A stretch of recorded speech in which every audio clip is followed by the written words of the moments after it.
Hi, my name is Susan, and I'm a school psychologist working at a local school district on a preschool assessment team. My job every day is to evaluate preschool-aged children to determine the presence of the characteristics of autism.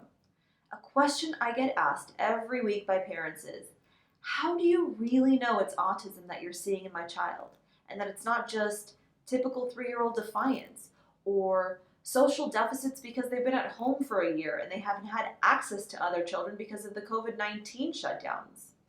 How do you know it's not just a language delay or difficulty because a child's learning English as a second language? I'll be breaking down the answers to those questions in this video, but if I had to boil it down to one quality that we're assessing when it comes to autism in preschoolers, it's the extent in which the child is interested in and responsive to the social world that surrounds them.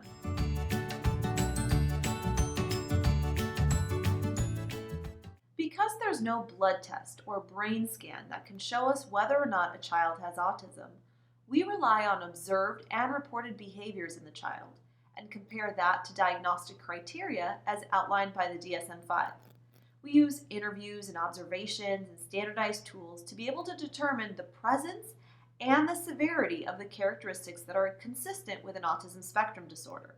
But when we really boil it down, we're looking for a child's functioning in their social interactions, their responsiveness to the social world, how they use their verbal and nonverbal language to communicate, and the presence of restricted and repetitive behaviors that are common amongst children with autism. So, I'll break it down a bit. When we assess social interaction, we look at the extent to which the child is taking in and is responsive to the world around them.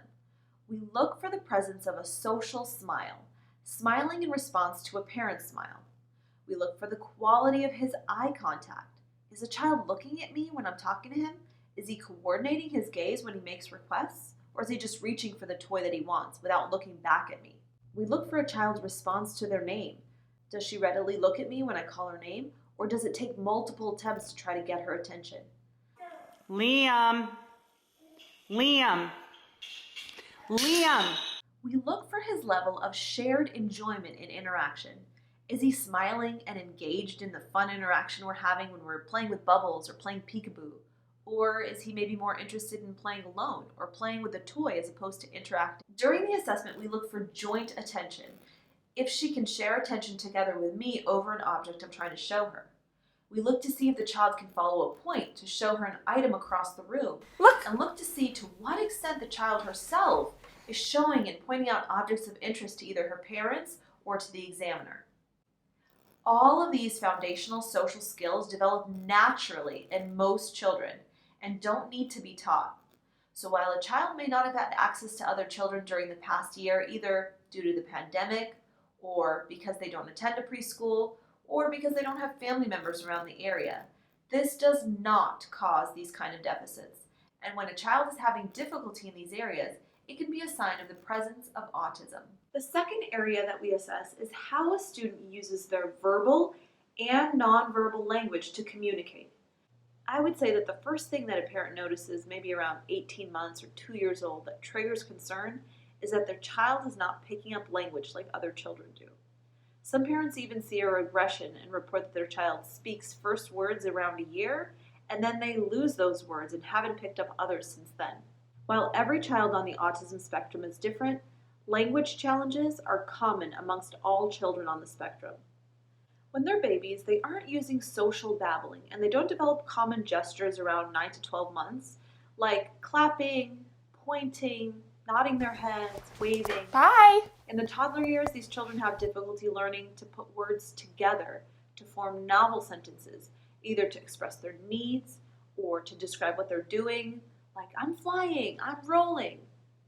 Their expressive language can be a mix of meaningful words as well as nonsense words that have the same rhythm and intonation as speech, but it doesn't necessarily have meaning, and we call that jargon.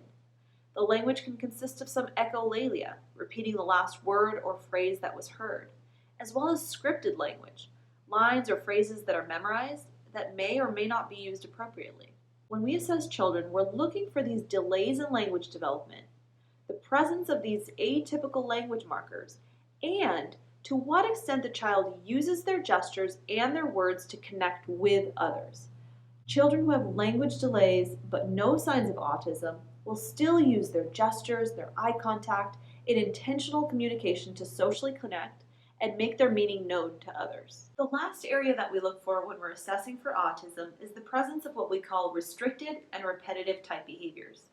There are a number of different behaviors that fall under this category, and it's important to remember that children with autism must have at least two, but not all of these behaviors. We look for rigidity. Children on the spectrum often want things done a certain way and get upset if the routine is changed. When we're assessing kids, we try to transition between different activities and see how they respond to that change, and if they get stuck on one toy and can't move past it. We also look for repetitive behaviors, where kids may play with items in a repetitive way over and over, lacking pretend or imaginative play. Children on the spectrum may have restricted interests and only be interested in certain topics like dinosaurs or vehicles, and younger children may line up their toys. Oftentimes, kids on the autism spectrum display sensory sensitivity. They could be sensitive to certain textures or loud, noisy places. We look to see if there's any tiptoe walking, hand flapping, looking at items from the corners of their eyes, stiffening or flaring of their fingers, or any other unusual ways of posturing or moving their bodies. It's important to remember that any one or two of these signs may not be a problem, but in combination, they may signal the presence of an autism spectrum disorder. If you're concerned about your child, bring these concerns up with your child's pediatrician for further evaluation. I truly believe that each child is born with their unique set of strengths, and that no label or diagnosis can describe your child in full. These labels are used to get a child the support and the early intervention needed to make a world of progress. I hope this video has been helpful for you. Feel free to leave a message down below and hit the thumbs up button to show me you're interested in more content like this. See you next time!